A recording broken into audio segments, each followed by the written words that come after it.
And here is the Writer's Almanac for Sunday, the 26th of April, 2020.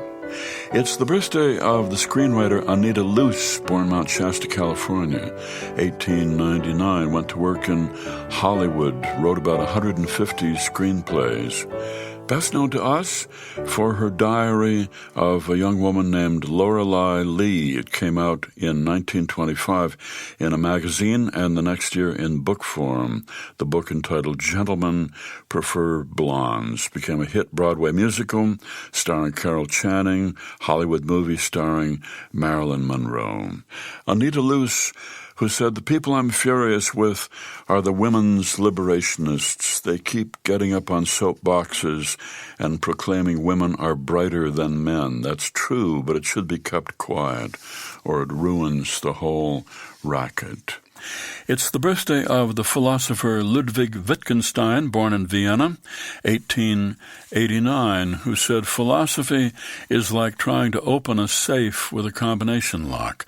Each little adjustment of the dials seems to achieve nothing. Only when everything is in place does the door open." Wittgenstein, who also said, "All I know is what I have words for."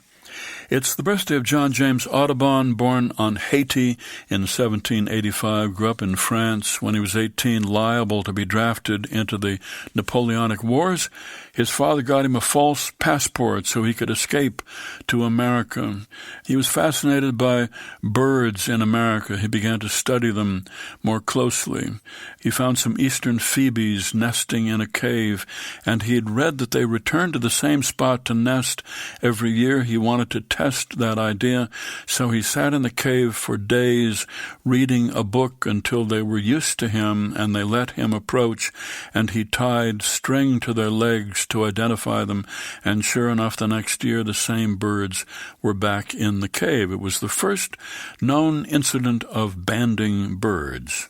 He fell in love with a woman named Lucy Bakewell in Kentucky on the Ohio River, and to get her father's permission to the marriage, Audubon opened a store, became a businessman.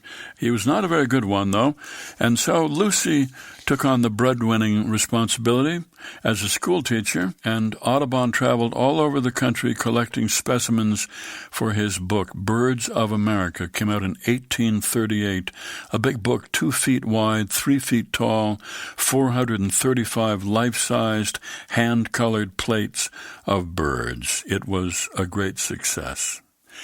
It's the birthday of Frederick Law Olmsted, born in Hartford, 1822, best known as the man who designed Central Park in New York. He also wrote books about slavery in the South. He drained the salt water and sewage from Boston's Back Bay and created the Fenway.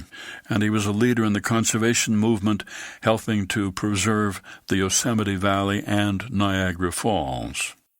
Here's a poem for today by Connie Wannick, "Running After My Mother." We'd gone downtown to the sidewalk sales that hot August, and my mother made it her children's job to keep up. She strode forth toward the dollar racks at Prange's with the concentration of a snake wrestler. She needed both her hands for this work, and there were 4 of us, so we were utterly untied like broken shoestrings. We chased her, we ran, and one of us fell in the stampede. Children were cheaply acquired those days, and provisions dear. Spankings were cathartic. Striking small bodies was Catholic. Strange how fast we could run, stumble, and rise again when so much was at stake. A poem by Connie Wannick, "Running After My Mother," used by permission of the poet here on the Writer's Almanac.